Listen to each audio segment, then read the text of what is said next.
Good evening. I'm Patricia Vallone with a CTV News update.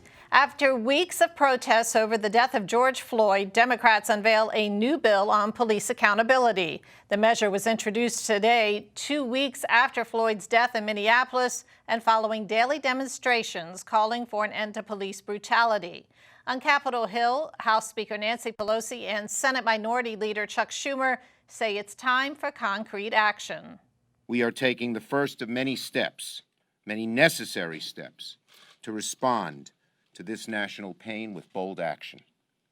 As my colleagues will explain, the Justice in Policing Act proposes crucial reforms to combat racial violence and excessive force by law enforcement through strong accountability measures, increased data and transparency, and important modifications to police training and practices. We must change laws and systems of accountability. We must pass legislation that makes our common values and our common ideals real in the law of our land. This bill focuses on accountability and transparency. The killing must stop. The carnage must end. That begins with transparency and accountability. George Floyd was killed in police custody last month, sparking national outrage. His funeral will be held in Texas tomorrow. Meantime, a Maryland senator aims to open up police statistics more widely to the public. Byron Scott has the story. U.S. Senator Chris Van Hollen sends a letter to the FBI seeking national law enforcement use of force data. Van Hollen originally requested this information last year, but he says the FBI never responded. The letter points out, for example, that while blacks make up 13% of the U.S. population, they are 2.5 times more likely to be killed by police than white Americans. Van Hollen says the data will help law enforcement to be held accountable and to address racial bias. Right now, we're not collecting that information. We have, of course, these horrible examples of police abuse and police killings and murder, including, of course, George Floyd. But we all recognize that that was far from an isolated incident. It is really connected to institutional racism. So part of addressing this issue is accountability, and part of accountability is transparency. And that requires that we really get the data so that we can chronicle on a national basis the abuses we're seeing. A Temple Hills man who was laid off in April due to the public health crisis says he still has not received his unemployment benefits. CTV's Keisha Butts has the story. A local man is still waiting for his unemployment benefits after being laid off in April due to COVID-19. Bobby White, pictured here, was working at Oarsman in Laurel at the time. White then filed for unemployment and every week since, but has yet to hear back from Maryland's Department of Labor. White says he has been making face masks to pay some bills, but he's had to defer most others.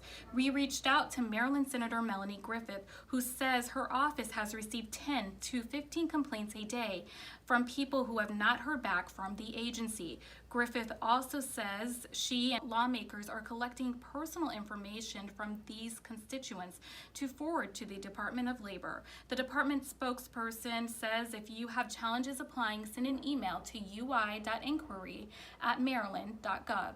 This is Keisha Butts with CTV News. An overnight crash in Clinton claims one life. Authorities say it happened about 10:30 in the 12,000 block of Brandywine Road near Branch Avenue.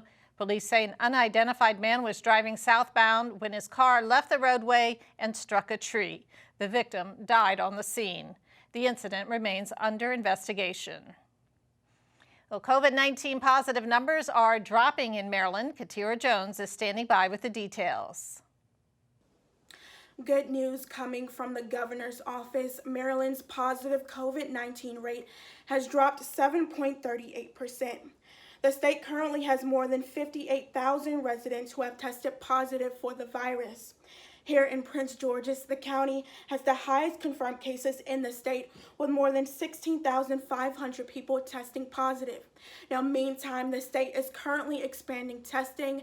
here in Prince George's, Six Flags America will operate as a testing site this Wednesday and Friday from 8 a.m. until noon. No appointment is necessary.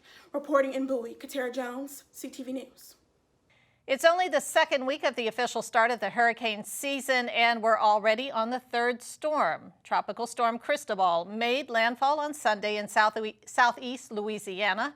The storm is slowly moving north with winds of 50 miles per hour, but it's flooding and storm surge which are of most concern. A flood watch is in effect for that coastline through Tuesday morning. Hurricane experts are predicting an active season along the East Coast this year, with 6 to 10 hurricanes, 3 to 6 of which are expected to be major. For the Atlantic, a busy hurricane season is predicted. Here at NOAA, we're predicting a 60% chance that the 2020 Atlantic hurricane season will be above normal. There's a 30% chance of the season being near normal, and only a 10% chance of it being below normal. Hurricane preparedness is critically important for the 2020 hurricane season, just as it is every year.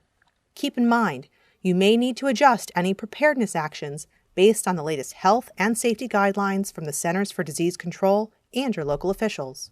And for more information on storm preparedness, you can visit HURRICANES.GOV. Well, if you don't have health insurance, you only have 1 week to sign up under Maryland's COVID-19 special enrollment period. Next Monday, June 15th, is the last day to sign up for insurance coverage under Maryland's Health Connection. For more information, visit MarylandHealthConnection.gov.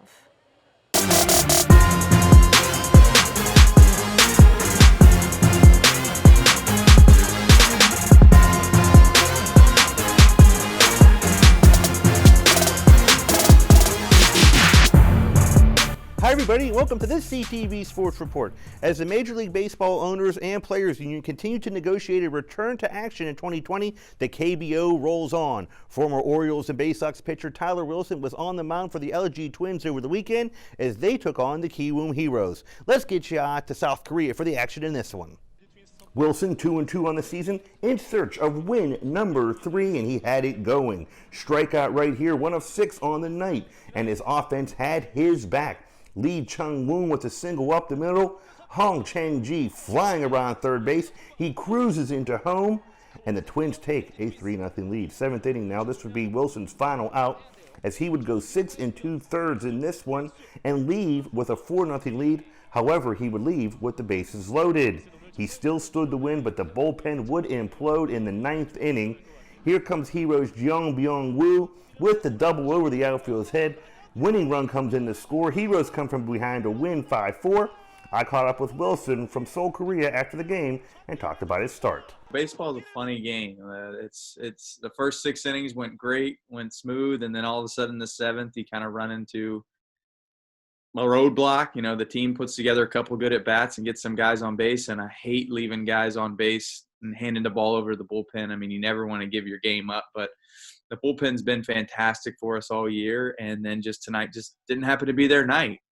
You know, I take a lot of responsibility for that. It's really tough to come into a game with the bases loaded, and you know, I can't expect them to do much better than what they did. You know, they did their job well, and you know, the only good thing coming out of that is hopefully they'll be fresh again tomorrow. We can have, given that I went a little bit deeper into the game, and we can bounce back and get a win tomorrow.